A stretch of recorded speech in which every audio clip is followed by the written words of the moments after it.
বি-2 bomber পৃথিবীর এমন এক যুদ্ধবিমান যাকে যে কোনো মিসাইল হাজার হাজার বার চেষ্টা করলেও ধ্বংস করতে পারবে না। আর এই যুদ্ধবিমানটি পৃথিবীর সবচেয়ে ভয়ঙ্কর যুদ্ধবিমান।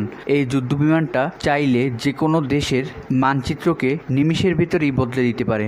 আজকের ভিডিওতে আমরা বি-2 স্পিড বোম্বার সম্পর্কে সকল আদ্যপান্ত জানবো। তো ভিডিওটি 1 মিনিট স্কিপ না করে সম্পূর্ণ দেখতে থাকুন। আর আপনি যদি আমাদের চ্যানেলে নতুন দর্শক হয়ে থাকেন অবশ্যই চ্যানেলটি সাবস্ক্রাইব করে আমাদের সাথেই থাকুন। বি-2 বোম্বার তৈরির পেছনে একটা রহস্যান পুলিশ। আমেরিকার সেই থেকেই তাদের টেকনোলজিকে আপগ্রেড করার সিদ্ধান্ত নিয়ে থাকে, যা কোন দেশের রাডারের সংস্পর্শে সম্পূর্ণরূপে নিজেকে গায়েব করে দিতে পারে। 1960 সালের সেই দুর্ঘটনার পর থেকেই আমেরিকা চিন্তা করে যে আমেরিকার টেরিটরির মধ্যে প্রবেশের সাথে সাথে তাদের বোম্বার ধ্বংস হয়ে যেতে পারে। 1976 সালের মধ্যে রাশিয়ার এমন একটি মিসাইল তৈরি করে ফেলে যা প্রায় 100 গজ দূর থেকে এয়ারক্রাফটকে হিট করে দিতে পারে। এজন্য আমেরিকার মূল উদ্দেশ্য ছিল এমন এক বোম্বার প্লেন তৈরি করা যা রাশিয়ার আকাশ সীমার ভেতর বোম ফেলে তাদের ঘাঁটিকে ধ্বংস করে পালিয়ে আসা, এবং রাশিয়ার রাডারে তা ধরাই পড়বে না। আর এজন্যই তৈরি করা হয় বি-2 বোম্বার, যা প্রথম লঞ্চ করা হয় 1989 সালে, কিন্তু পুরো পৃথিবী এর খবর জানতে পারে 1998 সালে। এদের বিশেষ বৈশিষ্ট্য হলো এটা রাডারের সামনে নিজেকে গোপন করে রেখে দিতে পারবে। মূলত রাডারের সিগন্যাল এর ওপর পড়ে, তখন এটা রিফ্লেক্ট হয়ে রাডারের অ্যান্টেনায় ফিরে আসে না। বি-2 বোম্বার বডিকে এমনভাবে ডিজাইন করা হয়েছে যদি কোনো সিগন্যাল রাডার থেকে আসে তাহলে করার পর সেম ডাইরেকশন রিফ্লেক্ট না হয়ে ডাইরেকশন চেঞ্জ করে দেয়।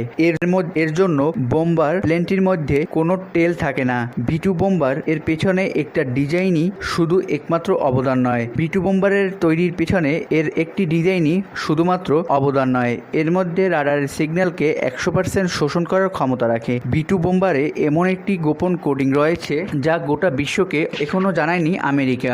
বি-2 বোম্বারকে রাডারের দুটি বেডরুমের ফ্ল্যাটের সাইজের সমান দেখা যায়। F-15 কে একটি ছোট বেডরুমের মতো দেখায়, যেন F-7 কে একটি সিঙ্গেল বেডের মতো দেখা যায়। বি-2 বোম্বার সাধারণত এয়ারক্রাফটের প্রায় 15 গুণ বড়, অথচ এই বোম্বারকে কোনো রাডারের একটি মাছির মতো দেখা যায়। এই টেকনোলজিকে স্টিল টেকনোলজি বলা হয়। বি-2 বোম্বার ইঞ্জিন বডির সাথে থাকে।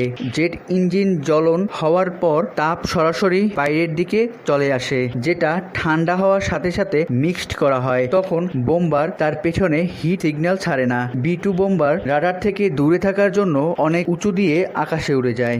বোম্বারকে সব থেকে বড় যুদ্ধবিমান বানায় ইলেকট্রনিক কাউন্টার মেজর টেকনোলজি, যার সাহায্যে শত্রুদের রাডারকে ব্লক করে দেয়। এই যুদ্ধবিমানের মধ্যে হাইটেক ECM সিস্টেম লাগানো আছে। বেশ কিছুদিন আগে আফগানিস্তান ও আমেরিকার মধ্যে যুদ্ধ সংঘটিত হয়, আর এই যুদ্ধের সময় প্রায় 45 ঘন্টা ফ্লাই করে কোনো বিরতি ছাড়াই আফগানিস্তানে মিসাইল মেরে আবার আমেরিকায় বিমান ঘাঁটিতে ফিরে আসে। এছাড়াও 2003 সালে এটাকে বোম্বিং এর জন্য ব্যবহার করা হয়। তবে এতগুলো বোম্বিং করার পরেও কোনো রাডারে এই যুদ্ধবিমানের দেখা পাওয়া যায়নি।